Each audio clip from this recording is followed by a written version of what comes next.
Bună ziua și bine v-am găsit la rețeta de acasă. Astăzi am pregătit cotlete umplute gratinate. Vă invit și pe voi, dacă doriți, să urmăriți filmulețul și să vedeți cum am pregătit eu aceste cotlete și ce ingrediente am folosit. Pentru cotletul umplut gratinat am pregătit următoarele ingrediente. 4 felii de cotlet pe care le-am bătut foarte bine și le-am condimentat cu sare și piper. Am mai pregătit o ceapă mărunțită, o jumătate de piept de pui, câteva ciupercuțe pe care le-am tăiat cu bulețe. Mai am aici ardei roșu și galben tocat cu bulețe și câteva feliuțe de ardei iute verde, un pic de mozzarella, un pic de mărar tocat și un albuș de ou. Pentru început voi pune într-o tigăiță pieptul de pui cu un picuț de ulei, nu foarte mult, îl condimentez un pic, după care voi adăuga ceapa tocată, peste care de asemenea voi pune un praf de sare și ciupercuțele. Le călesc foarte binișor, după care adaug și ardeiul, iar la final voi adăuga mozzarella și un pic de mărar. Dar pentru început dau drumul la treabă. Am pregătit umplutura într-o tigăiță la foc. Acum voi adăuga și din mozzarella, pe care o amestec binișor, și un pic de mărar tocat. Am adăugat sare și piper după gust și voi trece la umplut cotletele.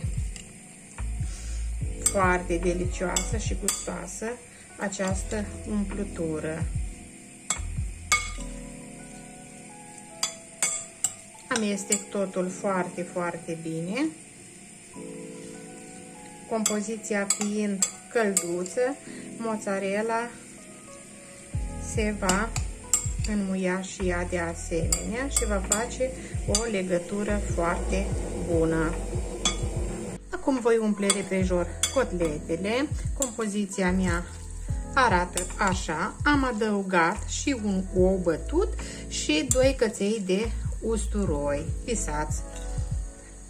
Cum procedez mai departe? Am aici un albuș de ou, ung repede cotletul pentru ca umplutura să se lipească mai bine de cotlet.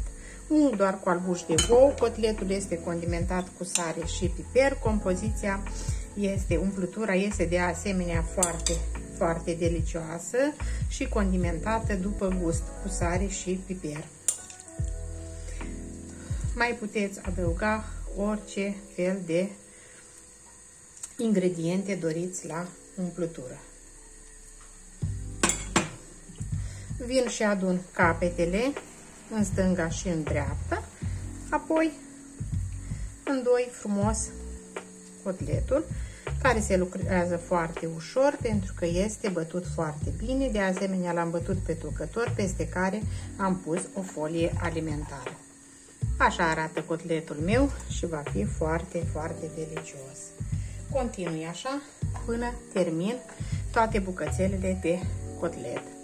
Am împachetat frumos cele 4 cotlete pe care eu le-am avut. Acum pregătesc un pic de făină de grâu și 2 ouă bătute, prin care voi da cotletele, întâi prin făină, apoi prin ou, după care le rumenesc un pic într-o tigaie în care voi adăuga 100 ml de ulei. Acum voi lua fiecare cotlet în parte, îl dau prin făină foarte bine, iar apoi îl dau prin ou bătut în care am pus sare și piper. După care îl pun la prăjit într-o tigăiță pe care eu am pregătit-o și am pus în ea 100 de ml de ulei la încins. Așa este cotletul, îl pun în tigăiță la rumenit și așa procedez cu toate celelalte cotlete.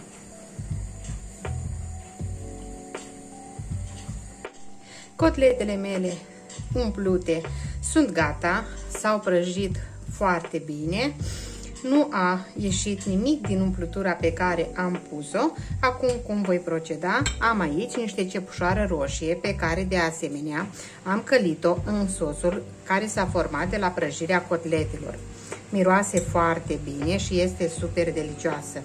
Voi pune din cepușoară un pic peste fiecare cotlet în parte, după care voi adăuga mozzarella rasă și mai dau pentru 5-10 minute cotletele la gratinat în cuptor.